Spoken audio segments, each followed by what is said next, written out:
Well, several times now I've mentioned the new republic.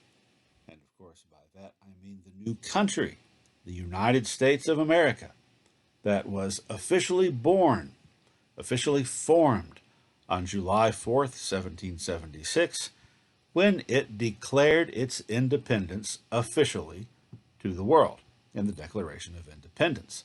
Now, the Declaration of Independence simply said the United States was going to be a, a new and independent country, the implication being it would have a new government, but it didn't say anything about what kind of government it would be or how. That had to be hammered out next. So, immediately after the Declaration of Independence was approved and signed, the Second Continental Congress appointed a committee, just like they had for the Declaration, appointed a committee to draft up the articles that would essentially be the rules by which the new government would function. And the person presiding over that committee was going to be John Dickinson of Pennsylvania. He has come up once or twice before. So that committee got together, drew up what came to be known as the Articles of Confederation, and presented them to the Assembly and to eventually to the states to be ratified. The first draft was finished in 1777. Dickinson wrote most of that first draft, but it wasn't ratified until 1781. Now, if you'll stop for a moment and think about it, that'll make sense because the Second Continental Congress is who's doing this. They, although they didn't set out to be, have become the de facto government of the new United States during the American Revolution. And if you will recall, they started off being based in Philadelphia, but then they had to leave because the British took Philadelphia. So they had to leave Philadelphia and go somewhere else. Then they had to leave again and go somewhere else. And they had to kind of keep running until the fighting stopped. And when did the fighting stop? In 1781. So then, with the victory secured, the Articles of Confederation were able to be ratified. So, here is that document, the document by which the United States was going to define itself. Not quite the same thing that we are used to. Some elements of the Articles of Confederation. It had a unicameral Congress, that is, only one house in Congress. And in that house, each state, and there are 13 states at this point, each state would have one vote. Now, each state would have several delegates to the Congress, anywhere from a minimum of 2 to a maximum of 7, and those delegates would vote among themselves what the one official vote of their state was going to be. Okay, and those delegates could not serve more than 3 years out of any 6-year period, and they were not elected popularly by the people. Rather, they were appointed by the state legislatures. Some other elements of the Articles of Confederation included the fact that the states retained their full sovereignty in this document, in this government. So, in that sense, it really wasn't a constitution of one single national state or country, because it was more like a treaty among allies who have joined together. Now, the articles outlined that any major decisions that would be made by this unicameral Congress in order to pass required 9 votes out of 13. Also, They invited Quebec to join the United States, which they declined, but hey, they made the offer. Also, in the new government under the Articles of Confederation, not only was there just one house of Congress, there was also only one branch of government. There was no executive branch. Now, there was a person designated as president of the Congress, but that's not the same thing as what president of the United States would later be. That's just the person who presides over the meeting. Didn't have any special powers. Didn't have a judiciary. Didn't have a Supreme Court. Judges would be appointed and decided on the local, not national level. All right, so the states all retain their full sovereignty.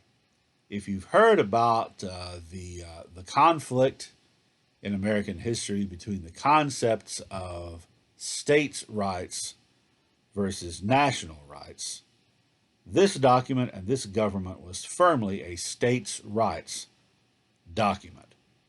The national government, as outlined in the Articles of Confederation, had very few powers. Now, here are the powers that they had. They had the power to declare war. They had the power to conduct foreign affairs. And they had the power to make treaties. So essentially, everything that has to do with the outside world. Not domestic policy at all, but only foreign policy. Also, the article stated that the national government's, quote, provisions shall be inviolably observed by every state. So whatever the Congress decides, the states have to go along with. Now, notice the title of this thing. It's called, again, the Articles of Confederation and Perpetual Union between the States. So right there in the title, it tells you that you've got a confederacy, but also a union. And the union shall be perpetual. So they're using both terms, union, confederacy. We tend to think of those in terms of the American Civil War, but think about what the words actually mean, okay? So in the document, it's also called a confederacy. It's called a union, called a confederacy. The style of this confederacy shall be the United States of America. I'll get back in a moment to that difference. Meanwhile, let's talk about a few more provisions of the Articles of Confederation. They guaranteed citizens freedom of movement between states. So that means that, for example, Virginia could not start requiring passports in order for people from Georgia to get into their state. If you live in Georgia, you can travel through Virginia all you want to. There's no restriction in movement or traveling, except that if you travel, the rights that you have are the rights that are outlined by that state. So you are, when you're in Georgia, you're under Georgia law. Also, the Articles of Confederation called for an agreement to extradition, to extradite suspected criminals. What that means is, let's say you commit a crime in North Carolina and you run away to South Carolina. The government of South Carolina is required by law under the Articles of Confederation, if they catch you, to send you back to North Carolina to stand trial there where you committed your crime. Another interesting element of the Articles is that the requirement of how to have amendments or alterations, additions to this series of articles. Any amendment added to the Articles of Confederation would require unanimous agreement of all 13 states. Now stop and think about that for a moment. How likely do you think it is that all 13 states could be convinced to agree on just about anything, really? So in effect, that means the Articles of Confederation are going to be really, really, really hard to add to. Also specified in the Articles is that all rights not specified to the national government reside in the state government. So not many rights were specified to the national government, just that foreign policy stuff that I mentioned. And in fact, the national government was not authorized to collect taxes. It was not authorized to conscript an army. So in order to have money to operate, the national government would rely on voluntary donations from the states. And if there were a war, there would be no national army. The national government would have to utilize the state militias. So think about that. The national government is in control of the army. They're in control, the army being the collection of militias. They have control of making treaties with other countries. They can make war with other countries, but they don't have the money to fight a war, and they don't have the troops to fight a war. For that, they would have to depend completely on the states. All right, now let's get back to the difference between a union and a confederacy. Two different things. A confederacy is more like an alliance between multiple members of a group who are generally pretty much equal.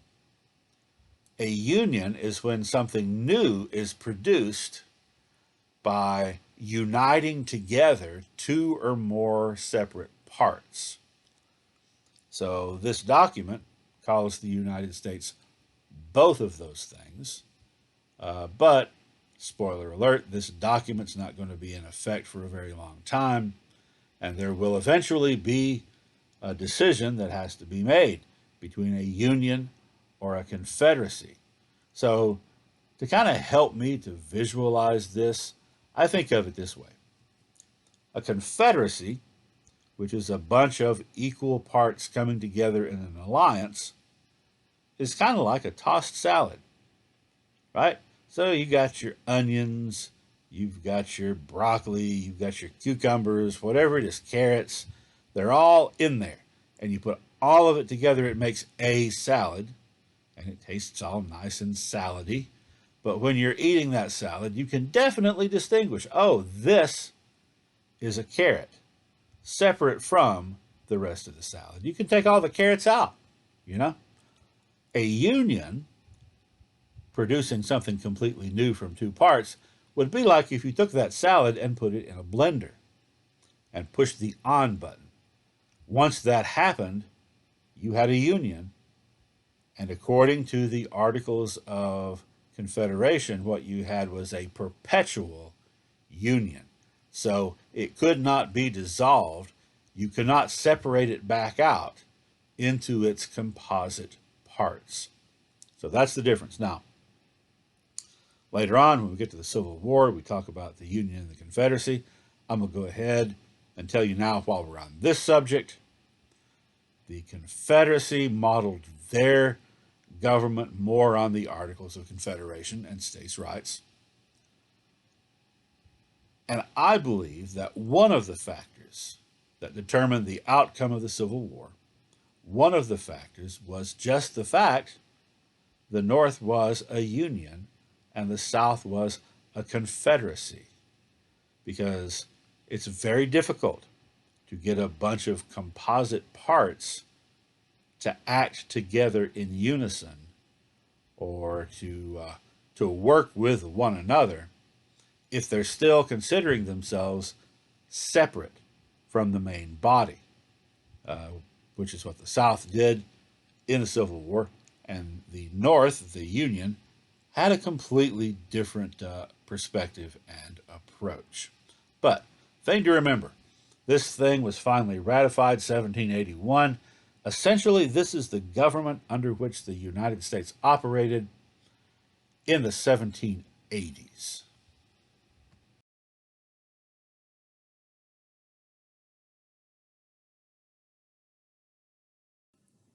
The first really big decision that the government under the Articles of Confederation was going to have to deal with after the Treaty of Paris was signed in 1783, ending the Revolution, was what to do about the western lands that had been gained from Britain with the treaty, essentially doubling the size of the United States. All that area west of the Appalachian Mountains, all the way to the Mississippi River, that the colonists had wanted to get at for so long. The areas known as the Old Northwest in the north and the Old Southwest in the south, divided by the Ohio River. Well, thing is that from the time those 13 colonies had been chartered, as we've discussed before, each of the colonies believed that their claim continued westward, at least as far as the Mississippi River, so that all that area that the British had been forbidding the colonists from crossing over into after 1763 and the Proclamation Line, all of it was claimed pretty much by somebody, by one or another of the colonies, now the states. As you can see in Massachusetts, they believe that parts of Massachusetts went all the way there through Michigan. And Connecticut had claims and so on and so forth. Well, what to do about that? There was a person with a plan, and that person was Thomas Jefferson, who at this point was a delegate to the Congress, one of the delegates from Virginia.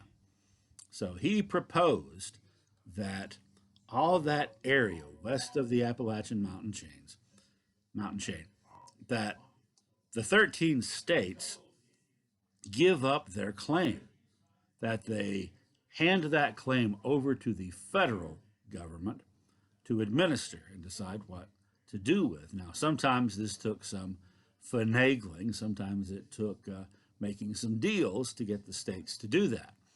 And here you can see the dates in which the states made those deals. And you will notice that the northern states gave their land up sooner than the southern states did. So that's going to be problematic. But it's also going to mean that with the southern states not giving up their claims, with the northern states handing their claims over to the federal government, the old Northwest, north of the Ohio River at least, will be able to be opened up for settlement, other than the fact that there were a lot of Native Americans there. Well, Jefferson proposed that that new area, the old Northwest, be divided into districts, and each of those districts eventually to be admitted as states, and that the new states would not be colonies of the original states. They would be brand new states once they reached a population of 20,000 white landowners.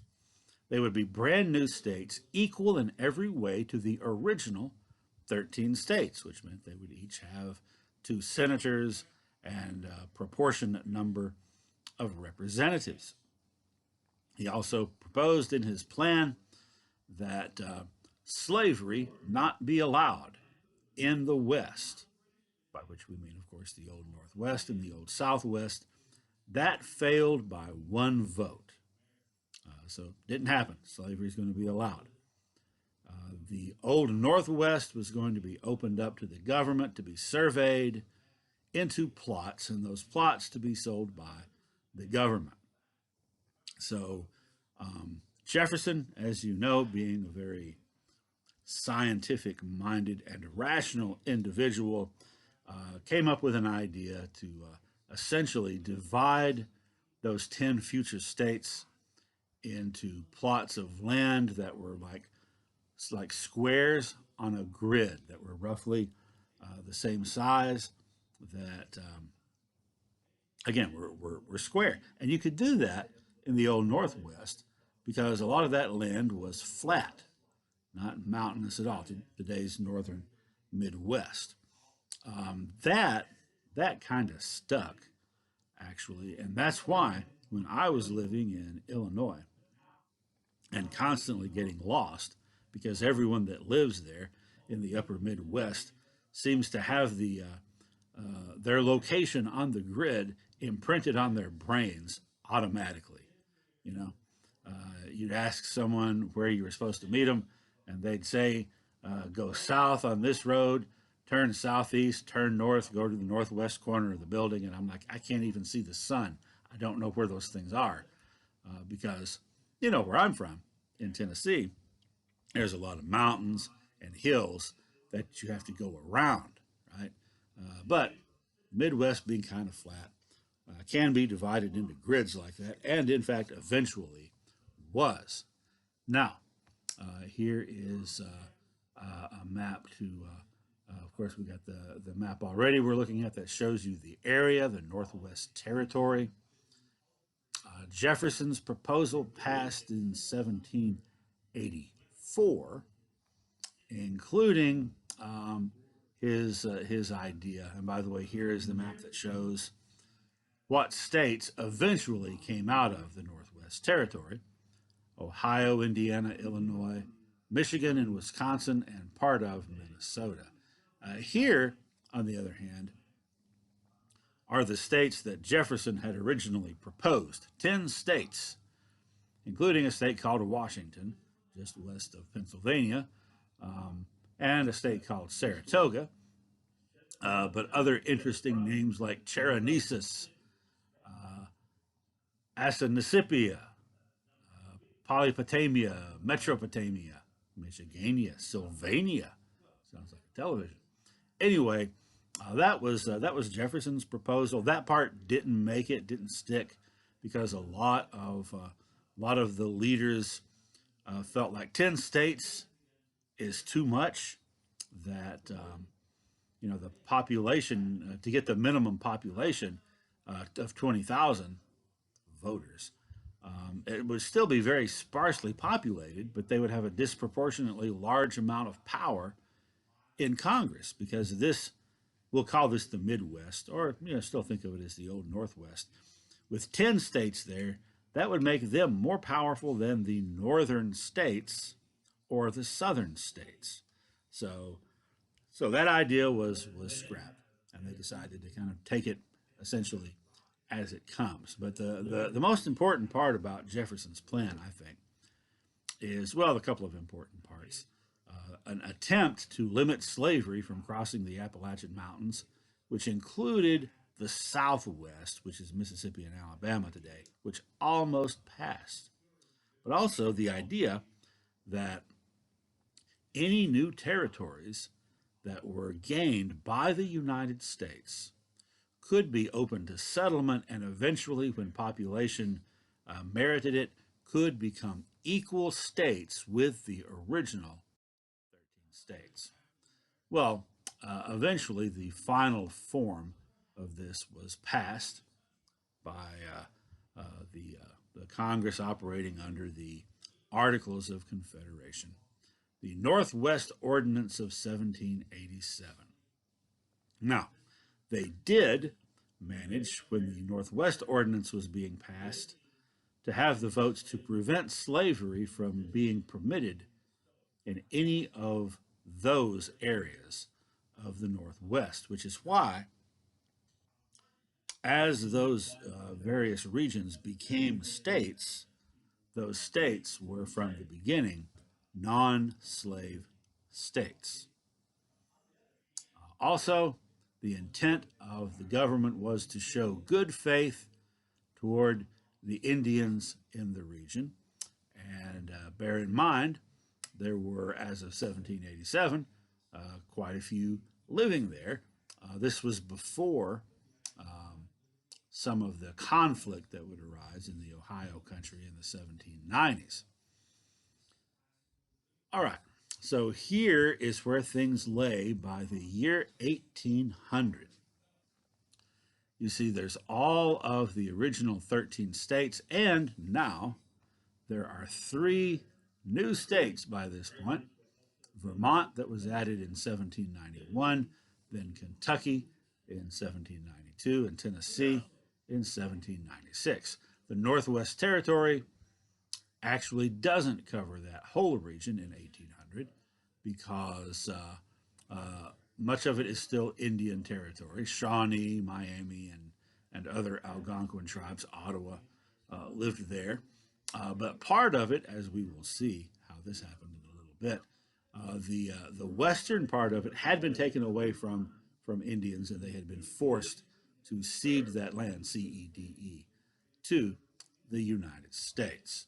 So that could be put down as a victory for the early republic, the government of the early republic, operating under the Articles of Confederation. But as we will see, this was one of the early victories, one of the early accomplishments, one of the only accomplishments, really, of the Articles of Confederation and the government constructed from them, because very soon after that Northwest Ordinance of 1787 was drawn up, incidents would take place that, well, actually were already in progress, to be honest, that were going to demonstrate the weakness of the Articles of Confederation and their emphasis on the power of the states over the power of the national government.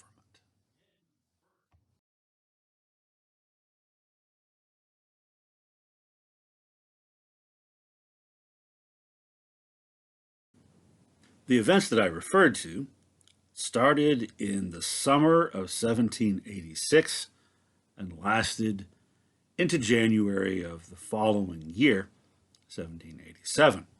And it had to do with land.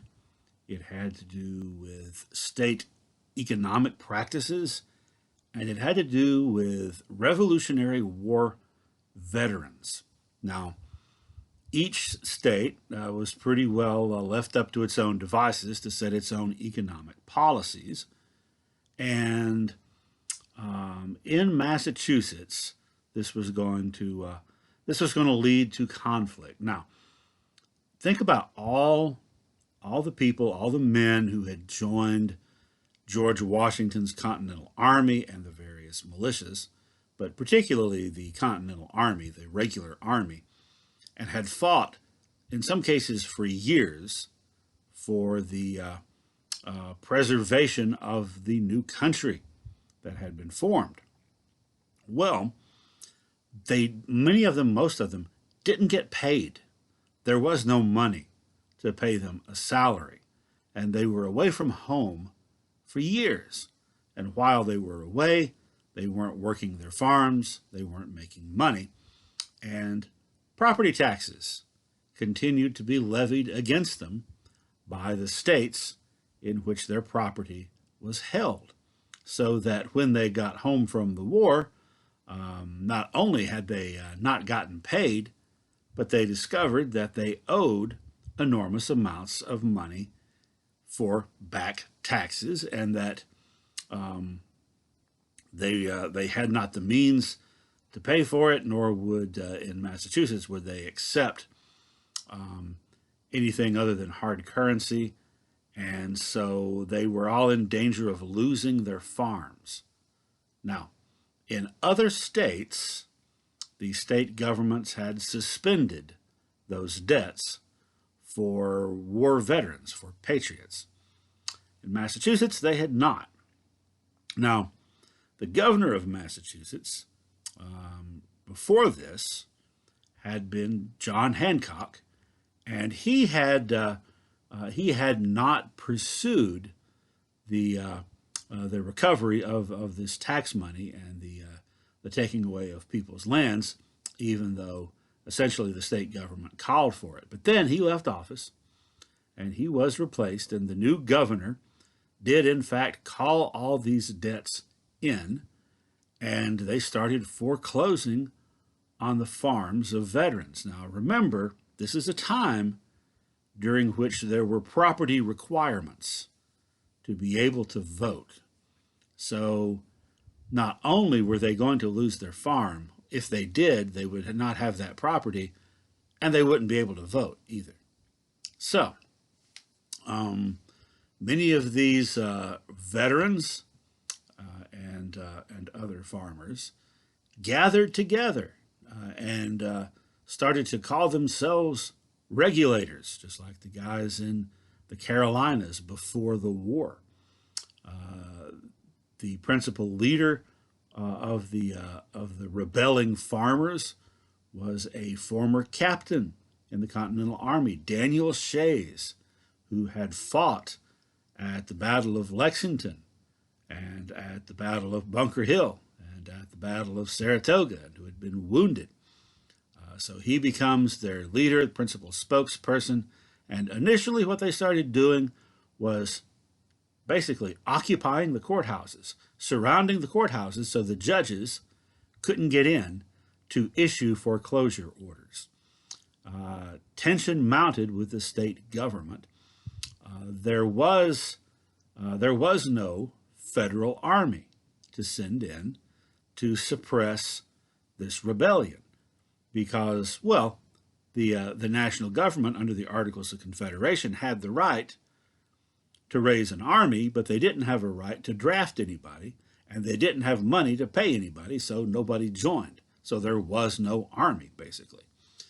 That meant that the local state militia was going to have to handle this, and there weren't enough of them.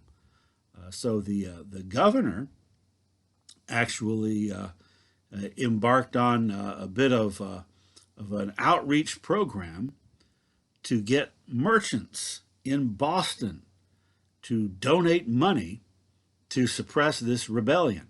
The motivation being that if people start getting upset about having to pay their debts, then these merchants' property might be in danger. Now, the rebellion was taking place in central and western Massachusetts.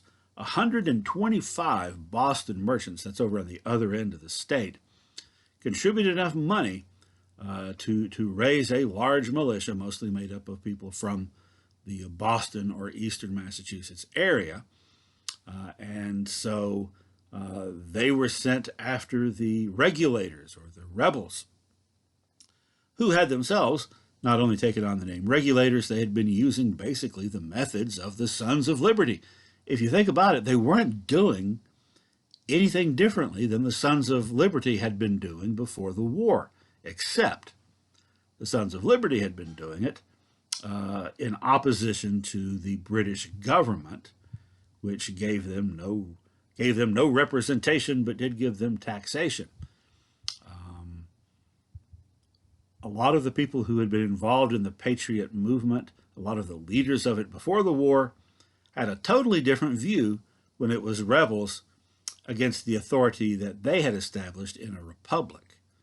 So essentially, finally, Shays' forces tried to seize an armory so as to arm themselves more heavily, but they were defeated and scattered. A handful of people were killed. Some cannon were fired at them, and I think four people were killed and about 20-some were wounded. And then the whole thing was broken up, and many of the leaders, many of the participants actually, were arrested. Some were sentenced to death, but that sentence was commuted. By the way, the governor at this time, James Bowdoin, did not become extraordinarily popular in central and western Massachusetts And the year after this, John Hancock became governor again and commuted the sentences of most of the people who had been sentenced for being involved in this. So, this is, as they say, a fine kettle of fish. This is citizens of the new Republic of the United States using the same methods that colonists had used when they were subjects of the king to protest and even to disrupt the workings of what they considered to be a corrupt government. How is that going to play with those men who would later be called the Founding Fathers? Well, Thomas Jefferson, almost always down for a good revolution. Also, Thomas Jefferson usually tended to be more likely to side with the common people, not quite as fearful of the demos of the people as some of the other quote-unquote fathers were. He wrote, in the height of all this, in a letter to a friend, "A little rebellion now and then is a good thing. The tree of liberty must be refreshed from time to time with the blood of patriots and tyrants." Now, you could make the point that it was easy for Jefferson to have this opinion because at that time, if I'm not mistaken, he was in Paris as the ambassador to France, and he wasn't right there in Massachusetts where it was happening, or in any of the neighboring states. Jefferson's friend, and usually his ally, James Madison, a year after all this had happened, wrote in the pages of the Federalist that, quote, "Liberty may be endangered by the abuses of liberty as well as the abuses of power." And he went on to say that it's the former that's the bigger danger to the United States. And what does all that mean? He means too much liberty is dangerous, basically, if it's abused, which in his opinion, this mob action was an abuse of liberty. These guys clearly had been given too much of it. So there's a couple of opinions, but an opinion that really counted for a whole lot was that of retired General George Washington, who had retired from the military at the end of the war, returned to his plantation on Mount Vernon. In October of 1786, right in the middle of all this, he wrote in a letter to his friend Henry Lee, that we've talked about several times. He said, quote, "You talk, my good sir, of employing influence to appease the present tumults in Massachusetts. I know not where that influence is to be found, or, if attainable, that it would be a proper remedy for the disorders. Influence is not government. Let us have a government by which our lives, liberties, and properties will be secured, or let us know the worst at once." So essentially, Washington was criticizing the government set up under the Articles of Confederation because he believed it was too weak. It did not provide enough power to the national government. He believed the national government should have had a military force ready and funded and able to act at once. A lot of people had serious misgivings, even those who were opposed to the mob action. They had serious misgivings about the military in this case not being a government military, but being funded by merchants. That seemed like a very bad precedent. That seemed like a potential future threat to liberty. And that's how Washington viewed it. And he took this seriously enough that he actually came out of retirement and started writing letters and started making speeches, making public appearances, calling for change in the government, calling for a revision of the Articles of Confederation so as to make the national government more powerful and more effective and more able to meet the challenges that it would face. So as a result of this, it was decided, because this kind of, on both sides, kind of freaked a lot of people out, it was decided that, yes, there needs to be a meeting, a convention, a Congress, to talk about ways to improve the Articles of Confederation, to revise them and make them work better and deliver more power to the national government. Now, at the same time, there were other people who were very opposed to that and who wanted to see the power remain with the states. Well, I can tell you right now that as this is getting underway in the late 1780s, they're going to discover the Articles of Confederation are not salvageable, and they decide they're just going to have to scrap the whole thing and start all over with something different, something new.